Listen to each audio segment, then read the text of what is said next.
Hey everybody. I thought I would share with you. First of all, a really wonderful hairdo today. I would share that with you. Next, I thought I would share with you something that's uh,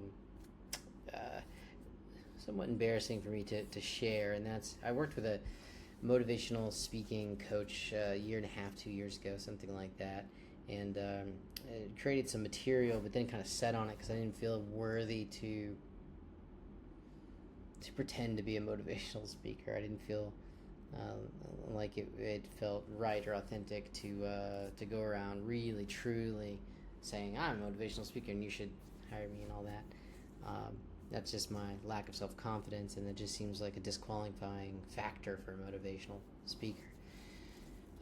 Anyway, as I currently work through some of my own internal struggles, I revisited some of my material, and it was helpful for me to read it.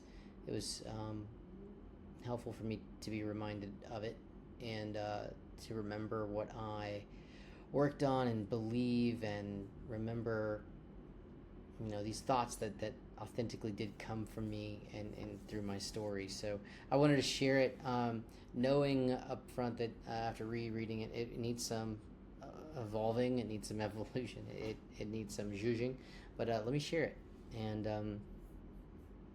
then maybe you can well, maybe it can help somebody else besides just me. And yeah, let's just go. And it's more of a performance because remember it's motivational speaking. So kind of think of me as like perhaps like on a stage or something, coming out in my wheelchair, and then we just begin to talk. And I talk like this. um, do you remember the summer between 5th and 6th grade? You were 11, maybe 12, young enough to still like be excited when you hear like the distant sound of an ice cream truck in the neighborhood. Um, you remember bike races, painful sword fights with sticks that you should never have been hitting each other with. Elaborate forts, like BB gun fights, tree houses, all that stuff. At least you were playing outside. At least that's what it was for me when I was 11. I was born in 1984, lived mostly out in the country, and so that was my life. And maybe you had something similar. If you were like me, it wasn't only like a daily requirement to be playing outside, but it was an alarmingly dangerous requirement.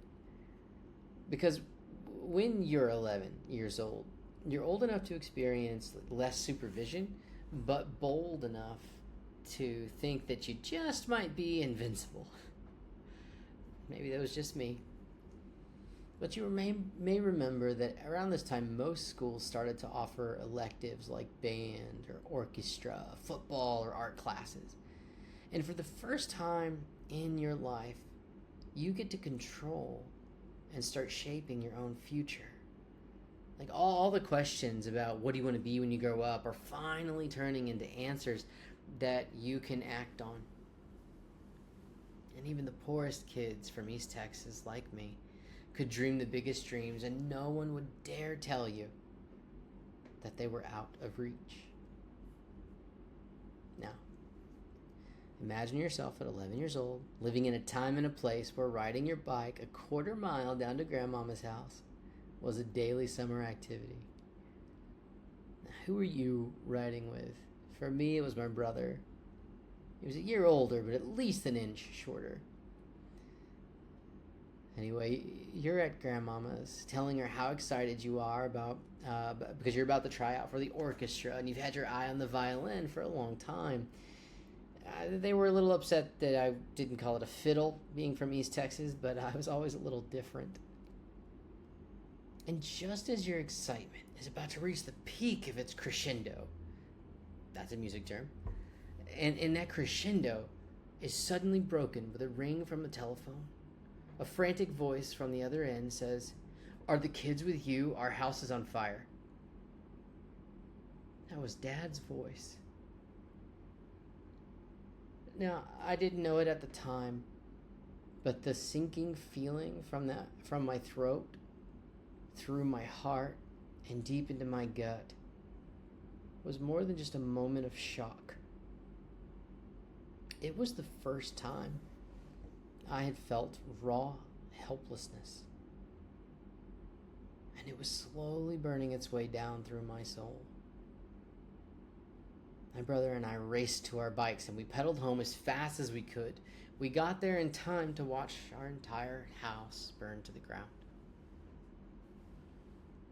This was my first broken crescendo. Now the clever person is wondering, or the person who's watching this and knows that I use a wheelchair, they're thinking, you were riding bikes at 11, so how did you end up in a wheelchair? Well, just like you, I've had many broken crescendos in my life. It's a leitmotif, another music term, and it means recurring theme. You see, my poor country family losing what little we had without a lick of insurance to recover was merely the beginning of the most challenging summer of my life. And challenges are those moments in life where the road either forks or it ends. Challenges are often an opportunity to overcome the obstacles or to be overcome by them. As a paraplegic, I get strangers coming up to me and telling me that I'm inspiring. You're inspiring never really sat well with me because I never felt like I was doing anything. Not knowing what I was doing and still inspiring those around me meant that I didn't understand my own inner power, the impact I was having around people that was coming from within. I didn't understand it. It made me uncomfortable. I felt unworthy because I didn't earn the right to be looked at, to be put on a pedestal. Just because I survived adversity.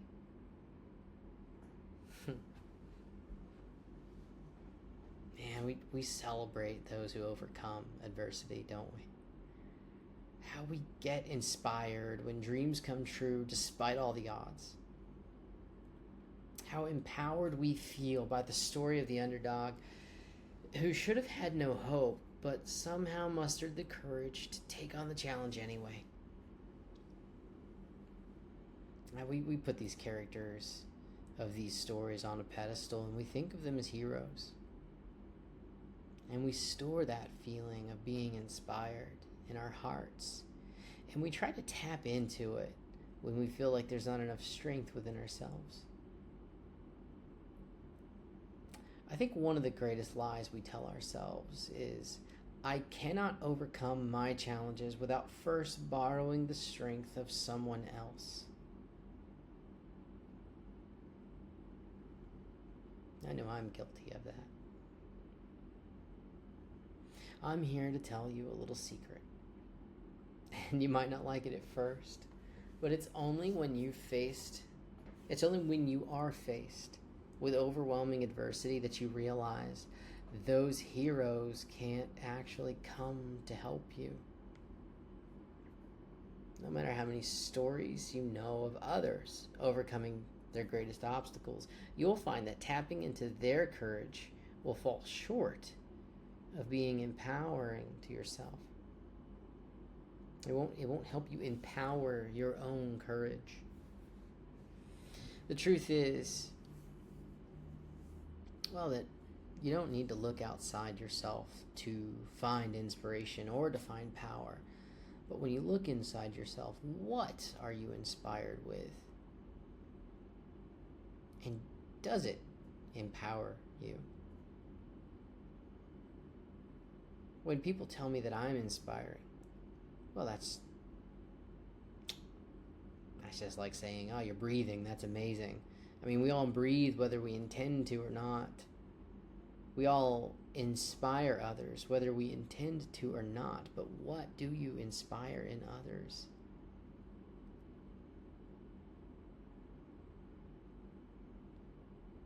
I think inspiration can be positive or negative.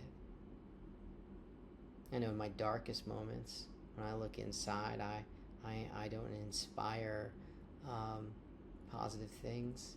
Sometimes I inspire dark things, and that's something I get to work on. It just so happens that I have a visual disability to cue people that I know what it's like to face adversity. And because my disability is so visible, many think that I've gone through more than they can imagine. But let me just tell you now, from personal experience, heartbreak is much worse than a paralyzing virus. I can tell you that loneliness is much worse than the spinal cord injury that I suffered. Helplessness, fear, depression, all of these are far more challenging than that night my body was fighting for its life.